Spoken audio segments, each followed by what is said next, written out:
Assalamualaikum warahmatullahi wabarakatuh. Salam sejahtera untuk kita semua. Selamat datang di mata kuliah Asuhan Gizi dan Dietetik Penyakit Anak dengan kode mata kuliah GKL 140705 pada semester 4 program studi gizi klinik jurusan Kesehatan Politeknik Negeri Jember.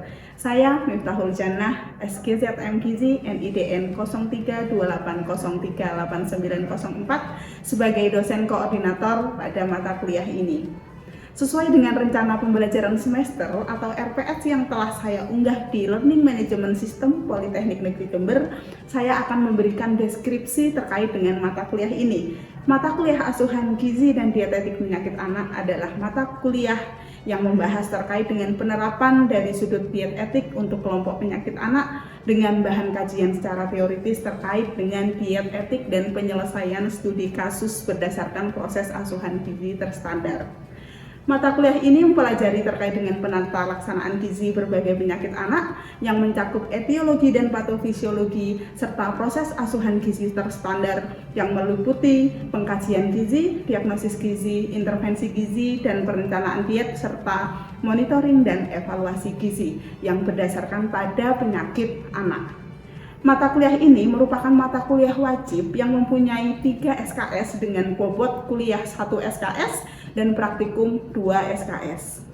Adapun capaian pembelajaran lulusan pada mata kuliah ini adalah bertakwa kepada Tuhan Yang Maha Esa dan mampu menunjukkan sikap religius, menjunjung tinggi nilai kemanusiaan dan menjalankan tugas berdasarkan agama, moral, dan etika, menghargai keanekaragaman budaya, pandangan, agama, dan kepercayaan, serta pendapat dan temuan orisinil orang lain, menginternalisasi nilai, norma, dan etika akademik, menunjukkan sikap bertanggung jawab atas pekerjaan di bidang keahliannya secara mandiri, kemudian mampu mengambil keputusan terhadap permasalahan etik yang terjadi pada penyelenggaraan makanan, program gizi masyarakat, dan asuhan gizi.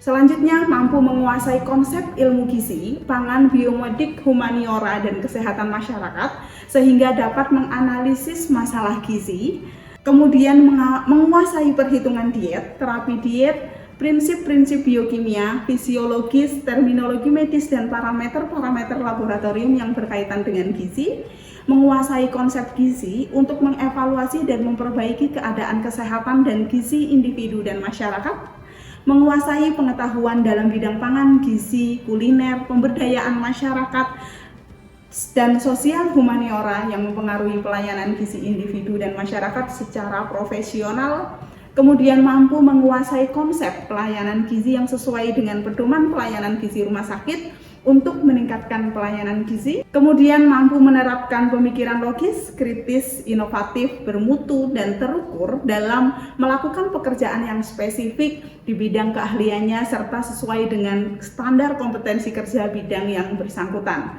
Mampu menunjukkan kinerja mandiri, bermutu, dan terukur, serta mahasiswa mampu memformulasikan pemecahan masalah gizi perorangan, kelompok, dan masyarakat melalui penilaian status gizi baik secara mandiri maupun berkolaborasi dengan tenaga kesehatan lain untuk memberikan alternatif pemecahan masalah gizi dalam lingkup kerja serta mendesiminasikan kajian penelaahan masalah gizi yang akurat dalam bentuk laporan atau kertas kerja.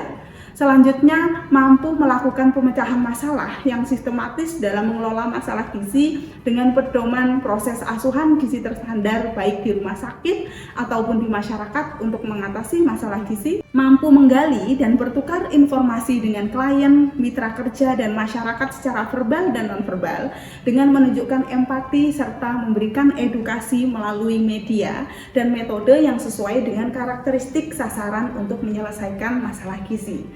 Selanjutnya, mampu memanfaatkan teknologi informasi dengan berbagai perangkat dalam menjalankan peran sebagai nutrisionis.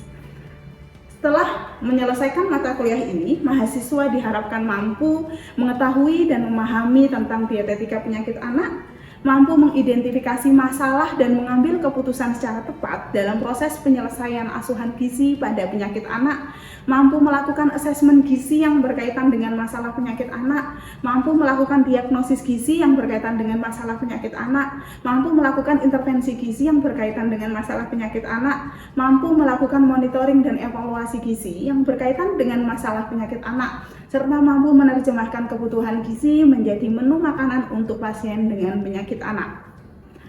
Pada mata kuliah ini kita akan mempelajari materi-materi yang dilakukan pada 14 pertemuan, yaitu materi terkait dengan proses asuhan gizi terstandar yang meliputi asesmen gizi, diagnosis gizi, intervensi gizi, monitoring dan evaluasi gizi. Selanjutnya materi terkait dengan pengantar dietetika, standar makanan rumah sakit, jenis diet rumah sakit, perhitungan kebutuhan gizi, dan kemudian materi terkait dengan asuhan gizi dan dietetik pada bayi berat badan lahir rendah dan bayi prematur, pada anak gizi buruk, anak dengan alergi makanan dan gangguan gastrointestinal, anak obesitas, anak diabetes mellitus, anak dengan penyakit paru, ginjal, hati, dan jantung bawaan, anak dengan penyakit kanker, HIV/AIDS, serta anak autisme. Mata kuliah ini dilakukan secara luring dengan mengkombinasikan sinkronus dan asinkronus learning dengan menggunakan Learning Management System Politeknik Negeri Jember. Kuliah dilakukan dengan sistem Student Center Learning di ruang kelas dengan sistem pembelajaran kolaboratif yang dilakukan pada mata kuliah ini, yaitu dengan diskusi, tanya jawab, dan studi kasus. Untuk mengasah keterampilan mahasiswa, pembelajaran juga dilakukan dengan praktikum. Praktikum dilakukan secara luring dengan metode case method, yaitu mahasiswa diminta untuk mengerjakan studi kasus secara mandiri, yaitu membuat perencanaan asuhan gizi terstandar berdasarkan kasus yang diberikan. Selain itu, mahasiswa juga melakukan praktikum dengan metode team-based project atau hasil proyek dengan melakukan pengolahan diet berdasarkan perencanaan asuhan gizi yang dikerjakan secara berkelompok. Politeknik Negeri Jember merupakan sekolah vokasi yang berorientasi pada kemampuan siap kerja dan keahlian. Oleh karena itu, penilaian menitik beratkan pada pengembangan keterampilan dengan bobot penilaian 20% UTS, 20% UAS, 10% tugas dan sikap, serta 50% praktikum. Baik, saya kira cukup terkait dengan pengenalan atau deskripsi mata kuliah ini. Selanjutnya kita akan masuk pada sesi perkuliahan, yaitu yang akan membahas terkait dengan asuhan gizi dan dietetik pada anak obesitas. Assalamualaikum warahmatullahi wabarakatuh. Waalaikumsalam warahmatullahi wabarakatuh. Ya, gimana kabarnya teman-teman? Alhamdulillah. Sudah ngantuk? Oke, baik teman-teman, hari ini kita akan membahas terkait dengan asuhan gizi dan dietetik anak obesitas ya, pada mata kuliah asuhan gizi dan dietetik anak. Nah, untuk pertemuan kali ini tujuan pembelajarannya adalah mahasiswa mampu memahami asuhan gizi dan dietetika pada anak obesitas, kemudian mahasiswa mampu menyusun asuhan gizi terstandar pada anak obesitas. Oke. Nah, sebelum saya masuk ke materi, saya akan review sebentar ya terkait dengan materi-materi yang sebelumnya. Kalau sebelumnya kan kita sudah membahas terkait dengan proses asuhan gizi terstandar ya untuk PAGD itu sendiri. PAGD terdiri dari apa aja, teman-teman?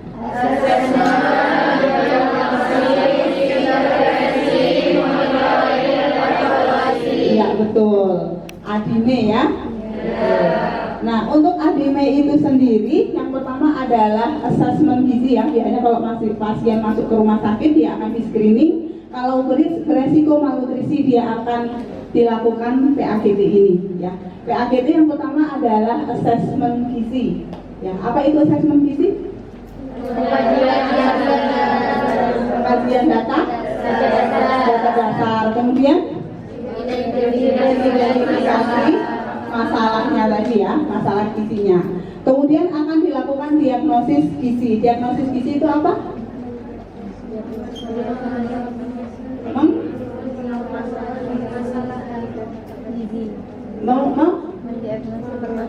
mendiagnosa permasalahan gizi, betul ya, intinya mengidentifikasi atau menentukan permasalahannya. Selain permasalahan gizi atau problem gizi ada apa lagi?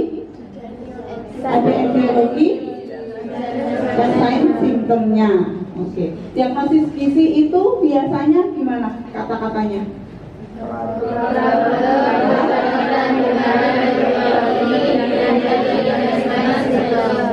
Iya, problem berkaitan dengan etiologi ditandai dengan sains and symptom. Kemudian setelahnya ada intervensi gizi. Intervensi gizi berarti kita memberikan intervensi ya kepada pasien berdasarkan dari masalah gizi yang sudah ditemukan tadi berdasarkan diagnosis gizi. Intervensi gizi ada apa aja? Pemberian Pemberian diet, edukasi, kolaborasi. Kemudian setelah itu ada monitoring dan evaluasi. Jadi apa yang sudah diukur tadi pada assessment kita ukur kembali ya, itu namanya monitoring. Kemudian di evaluasi ini kita kita bandingkan dengan standar ya, apakah tercapai atau tidak, kayak gitu tujuannya. Nah ini tadi pengertian-pengertian yang sudah kita bahas tadi terkait dengan assessment gizi, diagnosis gizi, intervensi gizi, monitoring dan evaluasi gizi. Untuk pengertian-pengertian ini kita sudah bahas di pertemuan-pertemuan sebelumnya ya, secara detail. Oke, kemudian kita masuk ke materi ya terkait dengan obesitas. Obesitas, apa yang teman-teman ketahui terkait dengan obesitas? Kelebihan berat badan. Oke, kelebihan berat badan ya. Biasanya kalau untuk anak dikatakan obesitas ketika apa?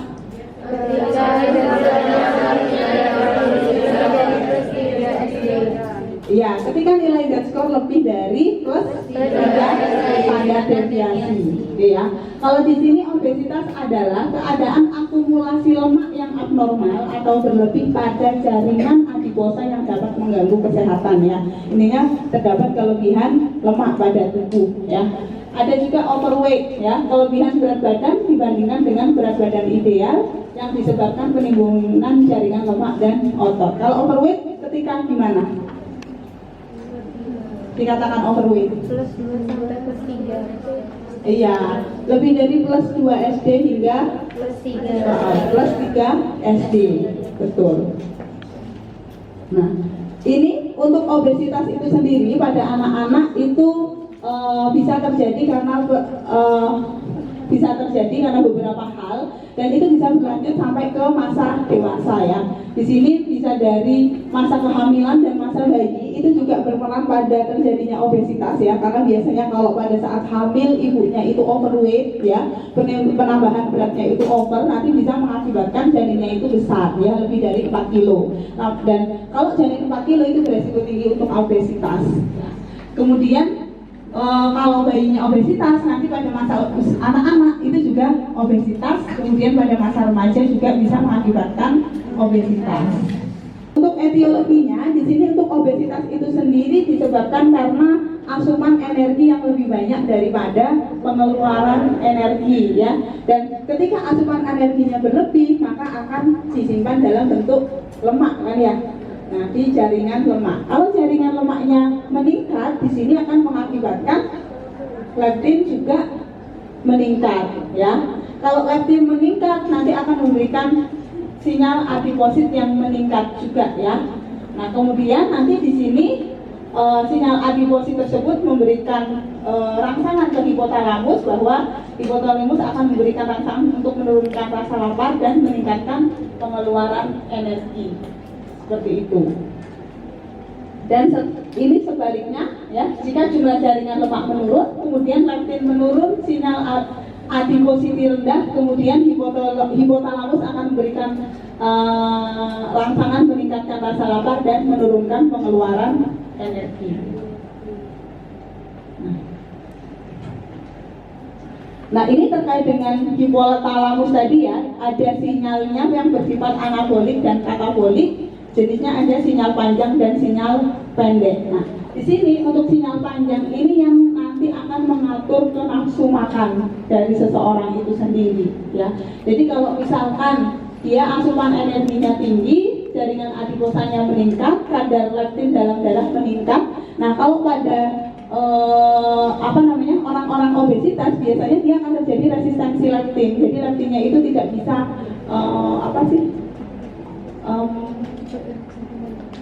tidak bisa menerima rangsangan gitulah ya, informasi kayak gitu, dia tidak bisa sehingga resistensi ya, tidak sehingga nafsu makannya meningkat, yang harusnya turun tapi tetap aja meningkat. Nah, biasanya seperti itu kalau pada orang obesitas karena terjadi resistensi leptin. Nah, sedangkan pada sinyal pendek di sini akan mempengaruhi porsi makan dan waktu ya. Nah, di sini dari hormon kolesistokinin ini yang akan meningkatkan rasa lapar ya, memberikan rangsangan peningkatan rasa lapar. Nah, ini ciri-ciri anak obesitas kita bisa lihat ya, dari wajahnya bulat dan tembem, kemudian dari lehernya relatif pendek, dan kemudian perutnya buncit. Nah, biasanya dadanya membusung seperti itu ya, kalau pada anak laki-laki seperti itu ya. Terus penisnya kecil ya, karena dia tertutup oleh lemak-lemak di samping-samping ya, selangkangan-selangkangannya seperti itu. Dan biasanya untuk anak perempuan terjadi pubertas dini ya, jadi menstruasinya lebih awal ya, seperti itu. Ini beberapa komplikasi pada anak yang obesitas ya. Ini seperti terkait dengan psikososial ya, meras biasanya nggak pede, orangnya biasanya nggak pede. Kemudian pada gastrointestinal ini ada beberapa seperti steatohepatitis, kemudian gallstone, pada renal ya seperti glomerulosclerosis ya, jadi ada gangguan pada penyerapan ya di ginjalnya. Kemudian pada muskuloskeletal ya, seperti kakinya itu kayak nampak kayak bengkok kayak gitu, nampak seperti itu. Terus flat feet ya, seperti jadi telapakannya itu kayak nempel semua. Kalau kita kan ada bagian area lekuk gitu kan, nah itu nggak ada kayak gitu, seperti nempel semua. Kemudian untuk kardiovaskular juga dislipidemia, hipertensi ya, penyakit jantung seperti itu ya, termasuk penyakit DM itu seringkali terjadi pada anak obesitas. Kemudian juga PCOS ya, PCOS itu pada anak perempuan ya, PCOS itu biasanya sel telurnya kecil-kecil ya, sehingga susah hamil. Nah, itu juga sering terjadi pada orang yang obesitas. Kalau pada laki-laki, hipogonadisme, nah ini juga berpengaruh ke kemandulan pada laki-laki ya. Jadi itu efek-efek pada obesitas ya, cukup tinggi ya. Dari asesmen gizi ini biasanya yang dilakukan pada kasus obesitas pada anak seperti status gizinya, perubahan berat badan, kemudian asupan makan dan pola makannya, perkembangan oromotor, motorik halus dan kasar pasien, fisik klinis serta pemeriksaan biokimia terkait. Kemudian ini untuk diagnosis gizinya. Nah, ini diagnosis gizi yang sering muncul seperti kelebihan asupan energi, kelebihan asupan lemak, kurang asupan serat, kelebihan berat badan, terus kurang pengetahuan gizi serta pemilihan makan yang salah. Untuk interferensinya di sini untuk tata laksana gizi lebih dan obesitas pada anak itu adalah terkait dengan penerapan pola makan, aktivitas fisik serta perilaku dengan orang tua sebagai panutan ya, modifikasi perilaku di rumah. Nah, di sini untuk tata laksana gizinya sendiri itu disesuaikan ya, disesuaikan dengan perkembangan anak, dengan usia anak, karena di sini yang perlu kita garis bawahi bahwa anak-anaknya kalau masih balita ya, karena balita itu masih dalam masa pertumbuhan dan perkembangan. Jangan sampai kalau misalkan obesitas pada dewasa kok kita harus diet makanan. Nah, kalau pada anak tuh belum tentu seperti itu, kan takutnya malah mengganggu pertumbuhan dan perkembangan anaknya kalau diminta diet seperti orang dewasa. Nah, ini untuk tujuan dietnya untuk memperlambat peningkatan, mempertahankan dan menurunkan berat badan sampai berat badan dan tinggi badan normal dengan tetap memperhatikan faktor pertumbuhan anak.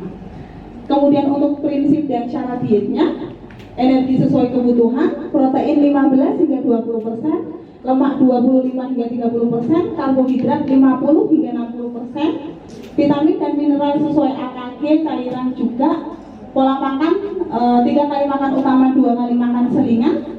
Kemudian susunya sekitar 1 hingga 2 gelas per hari. Kemudian pada anak usia lebih dari 3 tahun, seratnya bisa sesuaikan dengan AKG atau dengan rumus ini ya. Umur dalam tahun plus 5 gram per hari. Ini untuk panduan diet pada anak ya. Kalau untuk anak usia 0 hingga 3 tahun itu kan pertumbuhan lagi pesat-pesatnya ya, sedang masa-masa golden age ya. Jadi tidak perlu ada pengurangan kalori. Jadi kita nggak perlu mengurangi kalori kalau untuk anak usia tersebut. Tetapi cukup kita berusaha supaya tidak ada peningkatan berat badan pada anak. Kemudian untuk anak usia 4 hingga 6 tahun di sini kita bisa melakukan pengurangan secara bertahap dari 200 hingga 300 kilokalori per hari hingga berat badannya menjadi ideal seperti itu. Tapi tetap memperhatikan pola makan anak. Kalau pada usia 7 hingga 19 tahun itu pengurangan kalori sekitar 300 hingga 500 kalori per hari. Tetap memperhatikan juga terkait dengan pola makan anak.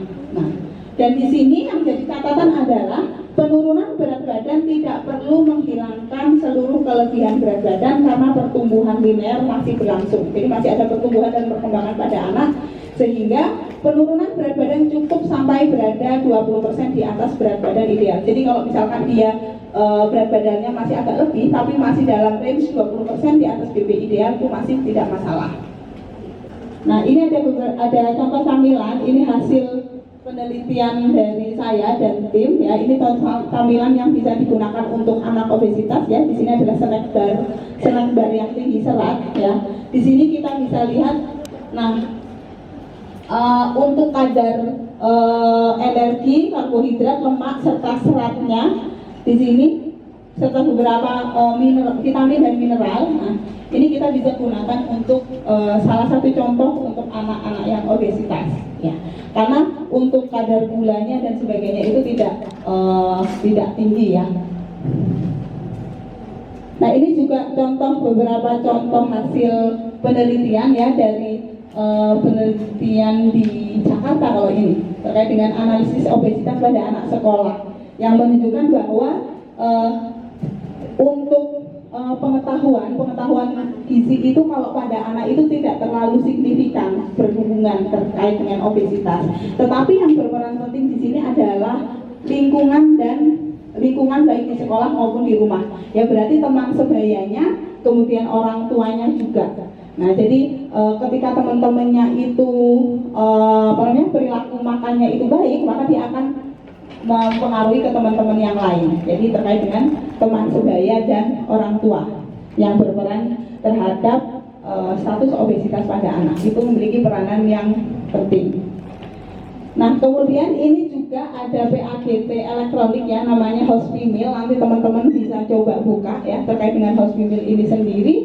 Nah, Hospimil ini kita bisa gunakan untuk melakukan asuhan gizi terstandar ya pada pasien. Nah, saya coba tunjukkan.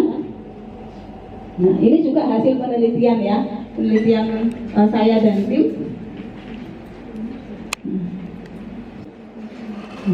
Ini contohnya seperti ini. Jadi kalau kita mau membuat, misalkan tadi kan ada contoh kasus ya. Ini ada contoh kasus di sini. Anak A usia 7 tahun dengan tinggi badan 115 cm dan berat badan 35. Setiap hari anak A pulang sekolah pukul 13.30, kemudian makan siang bersama ibunya. Aktivitas sehari-hari les bahasa Inggris, nonton TV, main game. Anak A sering mengkonsumsi makanan bersantan, gorengan, dan tidak menyukai sayuran. Ini adalah hasil recall-nya. Kemudian pada Hospimil, nah kita bisa lakukan ini adalah data pasien, kemudian kita disimpan di sini. Nah, kemudian di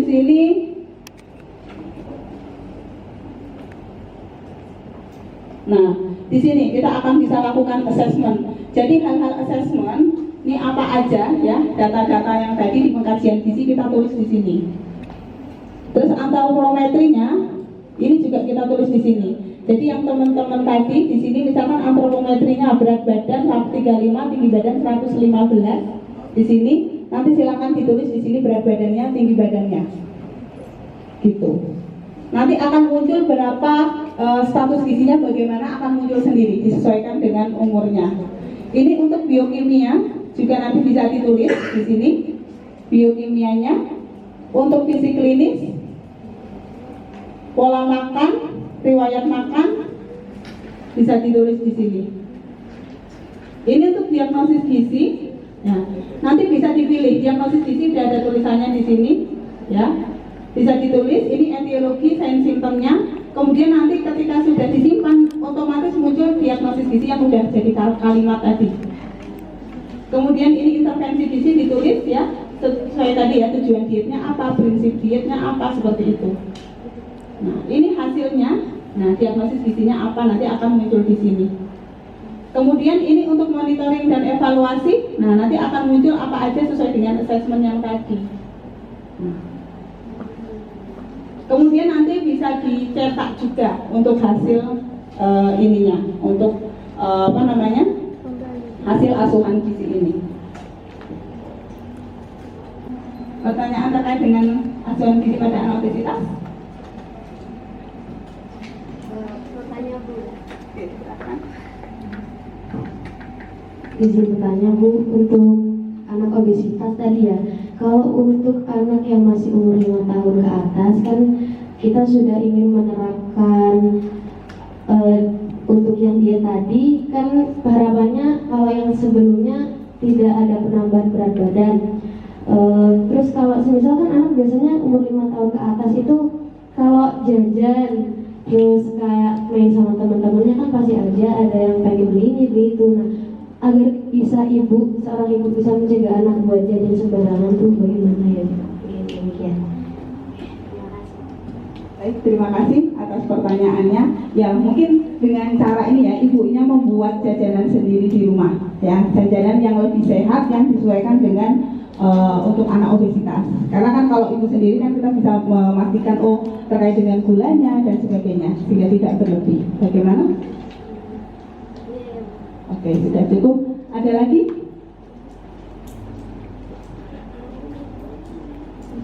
Ada lagi yang mau ditanyakan?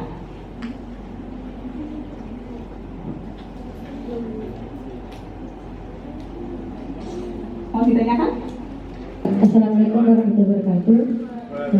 Izin bertanya Bu, ini dari pengalaman saya sendiri. Di sini saya ada yang obesitas. Nah itu dari ibunya sudah membuat menu yang bervariasi Bu. Nah dari ibunya sendiri ini sudah mengganti dari nasi putih jadi nasi merah, tapi tidak seluruhnya nasi putih, hanya setengah nasi merah, setengah nasi putih begitu. Dari anaknya sendiri ini sekitar umur 4 mau ke 5 tahun Bu.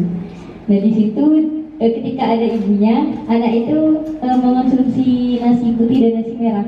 Namun dari ibunya sendiri itu bercerita kalau semisal itu anaknya juga sembunyi Bu, buat nambah nasi, buat nyemil yang lain itu sembunyi gitu. Dari ibunya sendiri juga ngelihatnya itu kayak yang kasihan gitu Bu.